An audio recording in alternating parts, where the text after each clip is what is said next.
Hello everybody! Today we continue with our sitcom, I guess, where we build a Lamborghini. Here we have an excellent donor, which we began to tear apart last time. Turns out the car is rusted to the core. What's the plan for today, Mr. Chief Engineer? We'll be chopping off the useless bits. This rusty radiator support, the rotted floor sections, all of that we throw away, at which point we attempt to test fit the Lambo panels to our donor vehicle. Long story short, the engine will be placed where it should be in a Lamborghini. In the trunk or under the hood. We're gonna keep confusing those. We'll figure out what to call it as we go. Let's get started, people!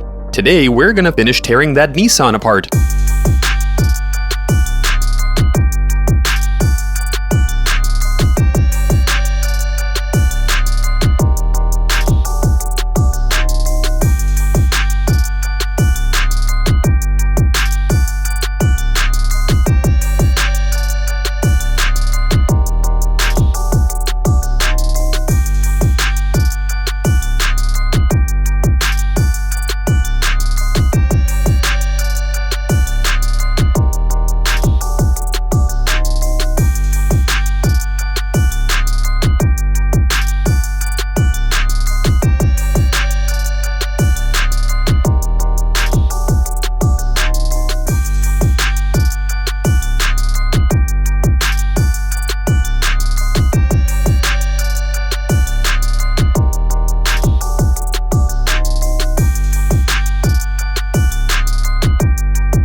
So you would have seen 15 to 20 seconds of video runtime go by since our last conversation. But in fact, the afternoon is upon us. We are very close to finally removing the engine and starting to hack the body. The part that gave us the most trouble was the ECU being buried somewhere underneath the dash. We are trying to preserve the wiring loom, and it is very difficult indeed. The packaging in this car goes against all logic. Now we are about to undo the suspension subframe and drop the engine.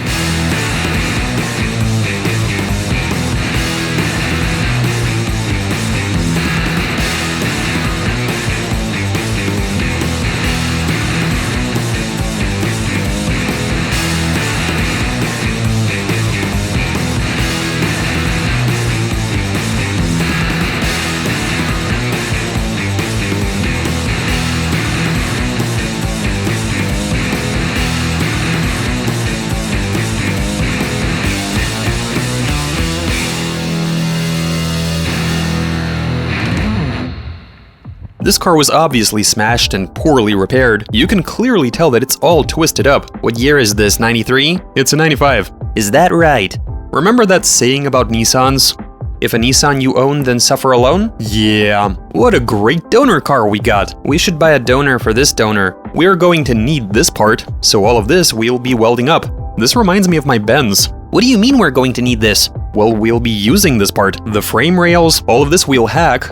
But the front end is going to remain, as will the strut towers. We're going to use everything right up to about here. Everything else will be new. So we use the front end with the pedal box, steering column and rack. Here we'll have a subframe, so we don't run into the same shit as with that Lada. Okay, I get it. The subframe and suspension remain. We just need to extend the links, since the car will be wider, by 4.5 inches. Maybe instead go with spacers? These are the front wheels. What about the axle shafts? We won't have any up front. I know, right?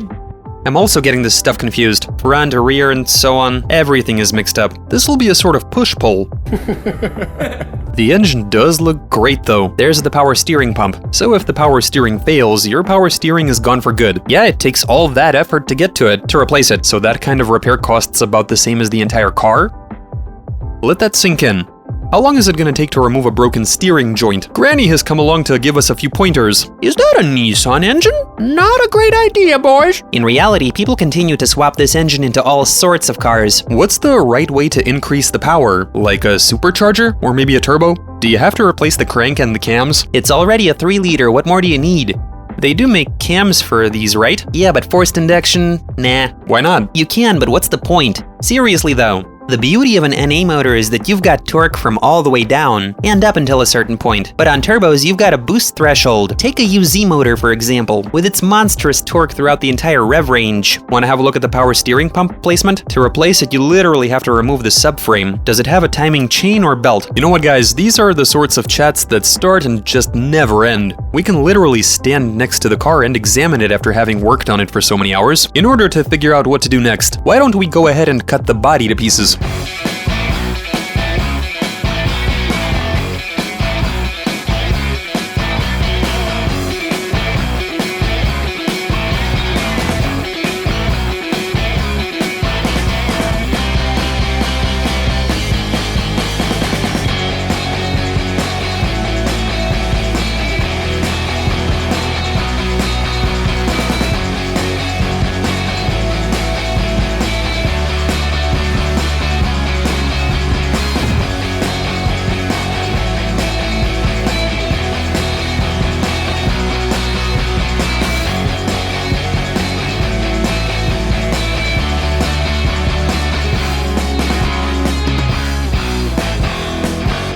Think about it, dude. We built that limo in the yard, in absolutely gritty conditions. And now we have a garage. We are taking a serious approach, yet we're still using an angle grinder, hammer, and axe to do most of the work. Well, that's a running theme here, yeah. Plus, we always start by tearing the car apart and cutting it in half, all according to the old plan. Can you imagine that this will become a Lambo? Think about it for a second. This piece of, I don't even know what, rusty metal, where only the motor and the gearbox are okay, and even then there's something wrong with the gearbox. And we're turning this, the only good part is the engine. The only useful part is the engine and the papers. And here we are trying to make this into a Lamborghini. I can't even imagine. Then again, this is pretty cool. So far we've only spent about 500 bucks on this build, plus the body panels. Now those cost about the same as a lot of Priora.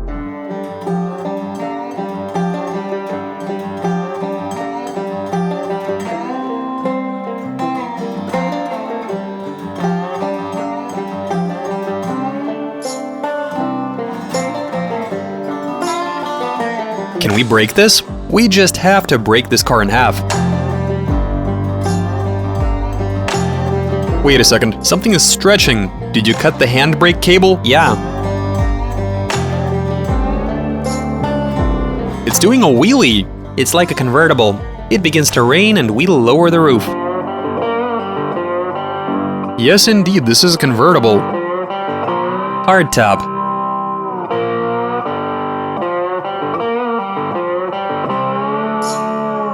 Awesome, it's like, it reminds you of a transformer. Bumblebee. It's about to turn into something. Careful so it doesn't flip and fall onto your Benz. My Mercedes won't be any worse for it. I think we should stop. Yeah, this is getting dangerous. Hold up, dude. Time to come back down. But it ain't coming back down. It is a transformer. It's not coming back together.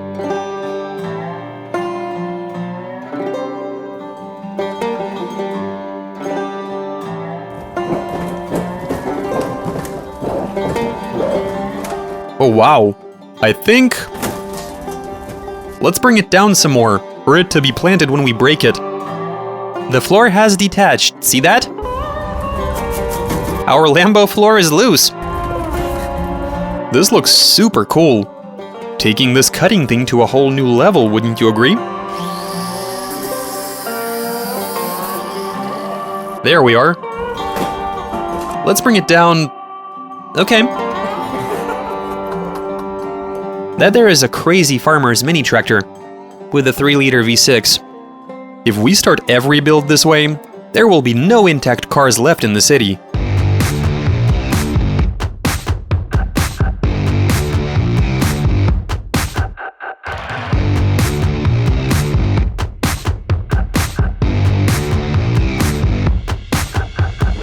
You do see how mismatched all of that is, right? That's where the windshield starts. Yeah, here we have the windshield. We're going to need a very short steering column. I'm guessing we have the option of slightly moving it all this way, a bit of trimming, shuffling. We can always place the axle shafts at a slight angle. I can tell you for certain that widening the track won't be a problem. All we have to do is drill some new holes and extend the suspension arms. Good thing we're not going with a front engine layout. It would have looked terrible. Access to the engine would have meant removing the entire front end. Not to mention that a front engine Lambo is just wrong. There are better ways of doing this. Okay, so the day is almost over. It's getting dark outside. And I don't think we'll be piecing the entire body together in this episode. Let's do that tomorrow. We've already done quite a lot. Yeah, here's the result, Yeah, the transformation has begun. Slowly but surely. The Lambo and Nissan are no longer separate. They've gotten closer. Plus we have that carriage with a motor that we can bring over here, that buggy with a V6, and start assembly. I guess that's it for this episode. Big thanks for watching. See you soon. Bye.